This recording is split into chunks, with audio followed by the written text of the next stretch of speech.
Hai Sinemania semua, kembali bersama Basi Bahas Sinema. Kita akan kembali melanjutkan rangkuman serial Side Story of Fox Fallen part ke-10. Bagi yang belum nonton episode awal, silahkan cek link video di deskripsi ya guys. Oke, mari kita lanjut pembahasannya.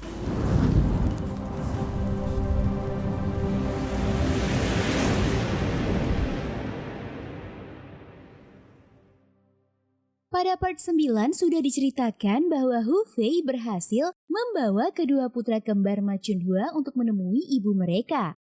Akan tetapi Yuan Ziyi mendatangi Hu Fei dan meminta kedua bocah itu untuk dikembalikan pada Fu Kang'an atas perintah gurunya Biksuni Bai Xiao.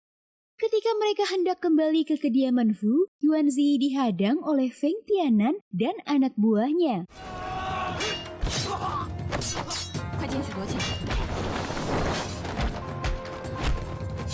Cambuk Dewa Naga di tangan Yuan Ziyi memang luar biasa. Bahkan Feng Yiming yang menyerangnya pun terbunuh.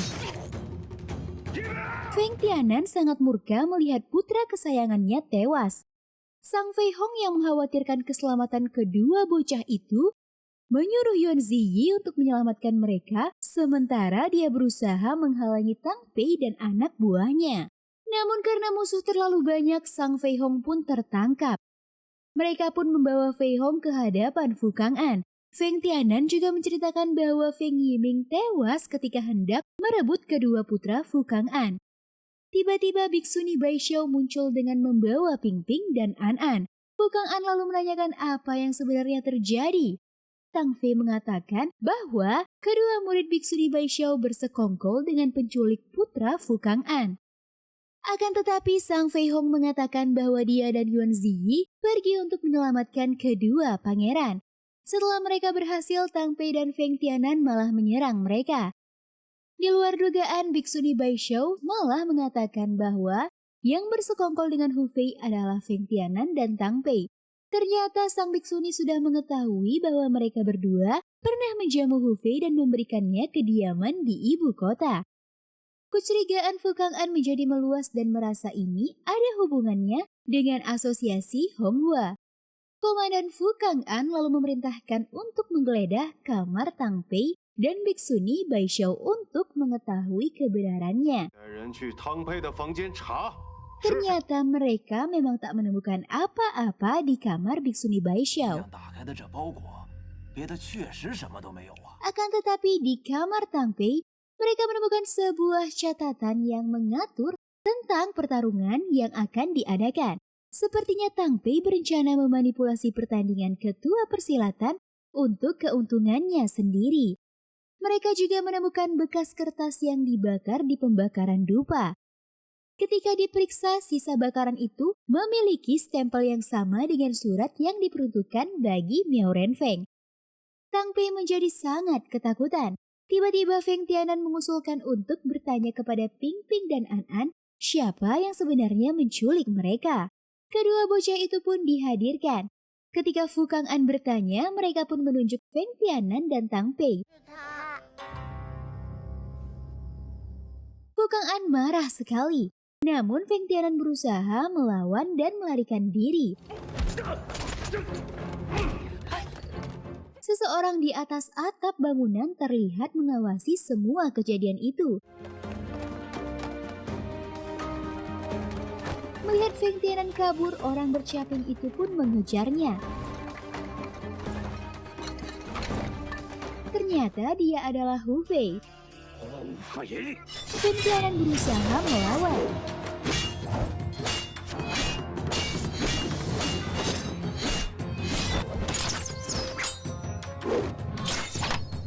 Namun tentu saja Hu Fei bukan tandingannya. Hu Fei membalaskan dendam keluarga Zong.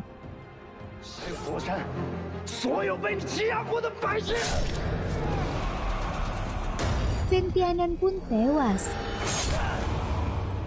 Tang Pei dimasukkan ke penjara. Zhao Tijie yang takut Tang Pei akan bicara tentang hubungannya dengan Hu Fei berencana menghabisi Tang Pei. Dia lalu memberikan racun kepada Wang Ti. Ketika ditanya oleh Fu Kang'an Zhao Tijie menceritakan bahwa dia pernah dimanfaatkan oleh Tang Pei untuk menjamu Hu Fei. Dalam hal ini Zhao Tijie lumayan pintar. Dia segera mengakui masalah ini dan melimpahkan semua kesalahan pada Tang Pei dan Feng Tianan. Malam itu Yuan Ziyi menemui Tang Pei di penjara. Namun tiba-tiba Tang Pei yang baru saja makan itu merasa bahwa ada racun di dalam makanannya. Yuan Ziyi tak memperdulikan hal itu. Ternyata dia juga punya dendam kepada Tang Pei. Setelah melahirkan Yuan Ziyi, ibunya Yuan Yinglu bekerja di kediaman Tang Pei. Yuan Yinglu terkejut ketika mengetahui bahwa Tang Pei berhubungan dengan Feng Tianan yang pernah menghamilinya. Dia juga sempat mendengar rencana jahat Tang Pei dan Feng Tianan. Sayangnya Yuan Yinglu dipergoki oleh Tang Pei yang langsung membunuhnya untuk melindungi rahasianya dengan Feng Tianan. Bahkan Yuan Ziyi yang masih berusia 7 tahun ditangkap dan dijual Tang Pei ke sebuah rumah bordir. Kedatangan Yuan Ziyi bertujuan membunuh Tang Pei untuk membalaskan dendamnya. Tapi melihat Tang Pei sudah terkena racun yang mematikan, Ziyi tak mau mengotori tangannya. Kaisar yang mendapat laporan kejadian itu menjadi sangat kecewa. Bahkan Tang Pei yang selama ini setia kepada kerajaan juga diduga bekerja sama dengan asosiasi Honghua. Kaisar akhirnya langsung memberikan gelas naga emas dan cincin giok kepada Halan Bi yang merupakan ketua sekte naga hitam dan sudah lama mengabdi pada kekaisaran. Keesokan harinya, perwira Sai diutus Panglima Fu untuk menemui Tian Guinong di sekte naga langit. Dia diperintahkan oleh Fu Kang'an untuk menjemput kembali gelas naga emas dan cincin giok yang diserahkan kepada Tian Guinong. Tian Guinong sangat terkejut sekali. Akan tetapi dia tak bisa menolak perintah Komandan Fu. Sementara itu Yuan Ziyi menerima surat dari Hu Fei yang mengatakan bahwa Hu Fei akan menunggunya di jembatan Gedung Zizu esok hari untuk menjelaskan permasalahan di antara mereka. Di tempat lain, Murong Jingyu dan Suke menemukan si dewa racun yang sudah tak bernafas lagi. Kedua kakak beradik itu berusaha mencari penawar racun yang diberikan si Wan Chen kepada mereka. Namun ternyata si dewa racun tidak mati. Mereka menjadi sangat ketakutan. Si Wan Chen lalu menyerang kedua orang itu. Kemudian dia mengatakan bahwa dia sudah menguasai racun ulat sutra hijau. Serangannya tadi adalah untuk memasukkan racun ke tubuh kedua orang tersebut. Mulai saat itu, Murong Jingyu dan Suke harus meminum setetes darah si Wan Chen setiap hari, agar racun di tubuh mereka tidak menyerang organ dalam mereka. Kemudian dia menyuruh kedua orang itu untuk kembali mencari Cheng Lingsu. Dia memperkirakan bahwa pil pemulih jiwa yang dibawa Lingsu sudah akan habis. Cheng Lingsu akan mencari obat pengganti yaitu pil embun beku yang dibuat dari rumput beku. Dia memerintahkan kedua orang tersebut mengawasi daerah bukit Yuquan, karena di sanalah daerah terdekat untuk mendapatkan rumput embun beku. Perkiraan si Wan Chen tidak meleset. Keesokan paginya, Cheng Lingsu bersama Lu Xiaomei memang mendatangi bukit Yuquan. Tiba-tiba Xiaomei pingsan setelah mencabut serumpun rumput. Cheng Lingsu yang memeriksa kondisi Xiaomei juga jatuh tak sadarkan diri. Ternyata itu adalah ulah Murong Jingyu dan Suke. Mereka sudah mengoleskan racun pada rumput embun beku yang dipegang Lu Xiaomei. Tapi tanpa diduga,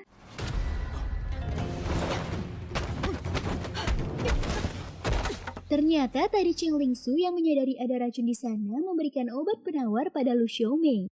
Kemudian dia berpura-pura ikut keracunan untuk memancing kedua kakak seperguruannya itu muncul. Namun tiba-tiba si Wan Chen muncul dan menyerang Cheng Lingsu. Xiaomei yang tak diperhitungkan oleh mereka berhasil melarikan diri. Cheng Lingsu segera mengenali bahwa yang di depannya adalah si Wan Chen, si dewa racun. Dia juga sangat terkejut melihat dewa racun sudah menguasai racun ulat sutra hijau. Suke lalu membujuk Cheng Lingsu agar menyerahkan kitab racun master dan begonia 7 hati kepada si Wan Chen. Akan tetapi Cheng Lingsu menolak dan mengatakan Suke bodoh karena mau membantu orang yang membunuh putra dan suaminya. Di sisi lain, Hu Fei menunggu Yuan Ziyi yang tak kunjung datang. Yuan Ziyi sebenarnya sudah berada di sana mengawasinya, namun dia ragu untuk menemui Hu Fei. Tiba-tiba Xiaomei muncul dan mengatakan pada Hu Fei bahwa Cheng Lingsu dalam bahaya. Yuanzi yang melihat Hu Fei pergi terburu-buru pun langsung mengikutinya. Sementara di Bukit Yuquan, Cheng Lingsu berusaha mempertahankan diri. Namun dia bukanlah tandingan si Wan Chen, apalagi ditambah dengan kehadiran kedua kakak seperguruannya.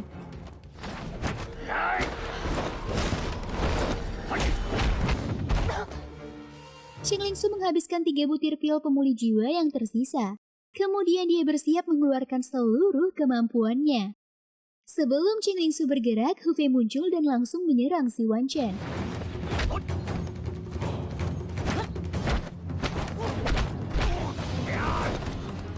Bahkan Yuanzi juga ikut menyerang. Serangan Hu Fei mengenai kantong menyan si dewa racun sehingga dia amat kesakitan. Ketiga musuh itu pun melarikan diri. Malam harinya Hu Fei mengucapkan terima kasih kepada Yuanzi. Dia juga memberikan sisir kayu yang masih ia simpan. Namun Ziyi menolak dan mengatakan bahwa seharusnya Hu Fei memberikannya kepada Cheng Lingsu. Ziyi mengatakan bahwa selama ini dia membantu Hu Fei hanya untuk menebus kesalahannya. Sementara Cheng Lingsu melakukan semua ini karena dia tulus mencintai Hu Fei. Yuanzi pun lalu mengakui bahwa Feng Tianan adalah ayah kandungnya. Selama ini Yuanzi membantu Hu Fei adalah untuk menebus dosa Feng Tianan yang selalu mencelakai Hu Fei. Kemudian Yuanzi pun meninggalkan Hu Fei di sana.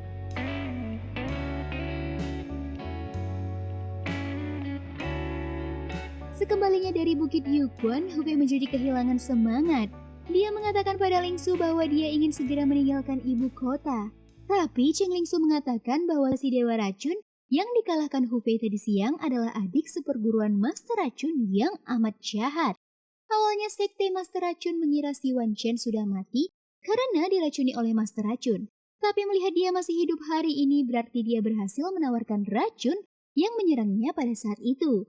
Cheng Lingsu juga merasa yakin sekali bahwa dialah yang membuat racun yang membutakan mata Miao Renfeng. Sangat mungkin sekali si Wan Chen jugalah pemilik racun yang akhirnya membunuh Hu Yidao. Mendengar itu, Hu Fei mengatakan bahwa dia akan tinggal untuk membantu Cheng Lingsu menangkap si Wan Chen.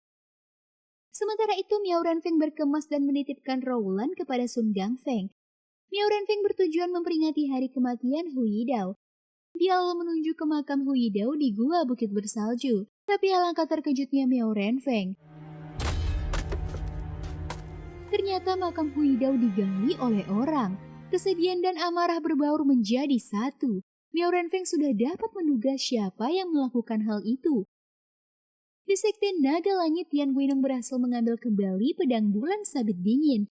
Pedang sakti itu memang memiliki ketajaman yang luar biasa.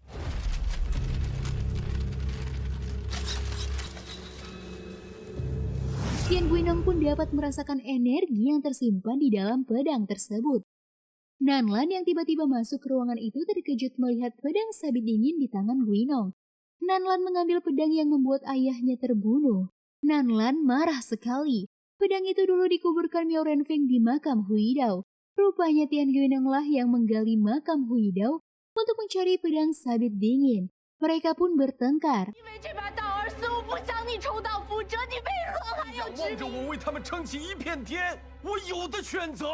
Akhirnya Nanlan menyadari bahwa selama ini Tian Guinong hanya manis di mulut saja.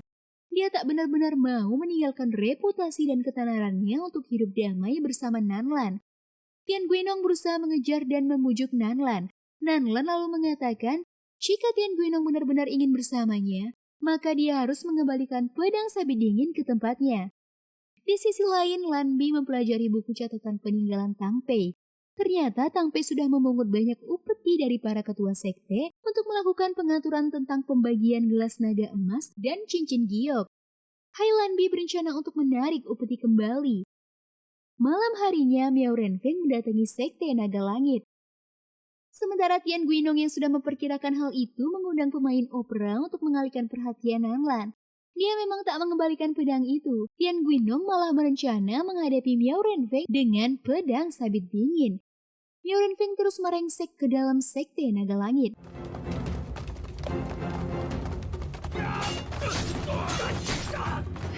Namun, tanpa diduga-duga, Tian Guinong ternyata sudah menangkap Rowland. Bahkan Sun Gangfei yang berusaha mempertahankan Rowland sudah dibunuh oleh mereka. Tian Guinong mengancam Miao Renfeng menggunakan Rowland. Miao Renfeng yang mengkhawatirkan Rowland terpaksa mengikuti kemauan Tian Guinong. Tian Guinong lalu menjemput Nanlan dan mengatakan bahwa dia punya sebuah kejutan. Tian Guinong ternyata membawa Nanlan ke kamar anak dan Rowland berada di sana. Nanlan senang sekali bertemu kembali dengan putrinya. Di ruang bawah tanah Sekte Naga Langit, Miao Renfeng diikat dengan rantai-rantai yang kuat. Tian Guinong tersenyum penuh kemenangan. Sementara itu, Nanlan mendengar percakapan kedua pelayannya tentang apa yang sudah dilakukan Tian Guinong pada Miao Renfeng. Nanlan masuk dan menanyakan hal itu kepada mereka. Akhirnya kedua pelayan itu mengakui bahwa Miao Renfeng ditahan di aula leluhur keluarga Tian. Nanlan pun segera menuju ke aula leluhur. Di sana dia menemukan pintu rahasia untuk menuju ruang bawah tanah. Nanlan pun bisa mendengar suara Tian Guinong yang sedang berbicara.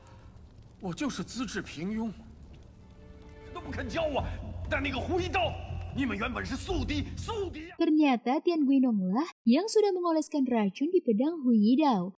Semua dilakukan karena dia sebenarnya sudah lama iri kepada Miao Renfeng yang memiliki kungfu yang jauh di atasnya. Tian Guinong mendapatkan racun itu dari Dewa Racun dan membayar Yanji untuk mengoleskannya di pedang Hu Yidao. Tujuan sebenarnya adalah untuk membunuh Miao Renfeng. Akan tetapi sayangnya mereka bertukar senjata sehingga Hu Yidao dan istrinya lah yang justru menjadi korban. Tian Guinong juga mengakui bahwa dia jugalah yang sudah meracuni mata Miao Renfeng sehingga menjadi buta waktu itu. Tian Guinong mengatakan bahwa dia berusaha merebut Nanlan dan hari ini dia juga mendapatkan Rowland. Semua itu ia lakukan untuk membuktikan bahwa dia lebih baik dari Miao Renfeng. Nanlan yang mendengar dari balik pintu akhirnya menyadari bahwa semua yang dilakukan Tian Guinong bukanlah dengan dasar cinta. Justru kebenciannya kepada Miao Renfeng lah yang membuatnya berusaha merebut Nanlan. Nanlan terduduk lemas. Dia merasa sangat bodoh sehingga jatuh ke dalam jebakan Tian Guinong. Nanlan merasa amat berdosa kepada Miao Renfeng.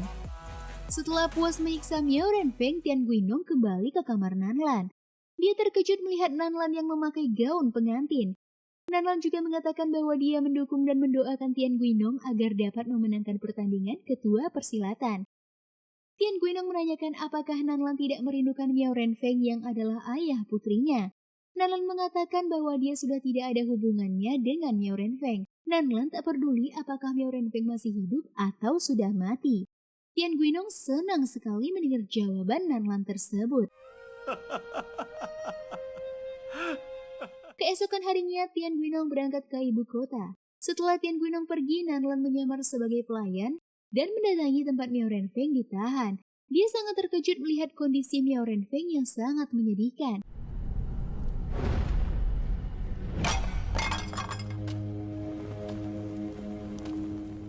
Nanlan berusaha memutuskan rantai yang mengikat Miao Renfeng. Namun ketika semua rantai itu putus, para pengawal Sekte Naga Langit masuk ke ruangan itu. Miao Renfeng dengan sisa tenaganya menjatuhkan para pengawal. Kemudian dia menyuruh Nanlan segera membawa Rowland sejauh mungkin dari Sekte Naga Langit. Tapi di pintu gerbang Sekte Naga Langit, Nanlan dihadang oleh pendekar-pendekar sewaan Tian Guinong. Beruntung Miao Renfeng juga sudah sampai di sana dan langsung menyerang.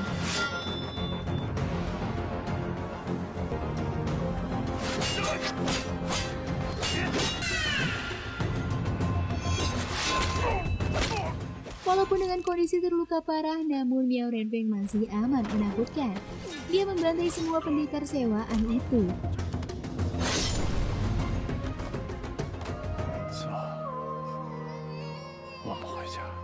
Di penginapan pahlawan, Biksuni Baixiao mendapat laporan bahwa Hailan Bi sudah mendapat prioritas di pertandingan kedua persilatan. Camp senjata api yang dipimpinnya juga nampak melakukan persiapan penuh. Situasi pertandingan yang akan diadakan tersebut sepertinya cukup mengkhawatirkan. Biksuni Baixiao tetap tenang dan memerintahkan kedua muridnya berhati-hati. Dia juga mengatakan bahwa Hu Fei yang sekarang menyamar sebagai Cheng Linghu berencana mengikuti pertandingan yang akan diadakan. Bisakah Hu Fei memasuki pertandingan ketua dunia persilatan tanpa dikenali sebagai buronan pemerintah? Akan kita lanjutkan pada episode berikutnya. See you guys on the next video. got it all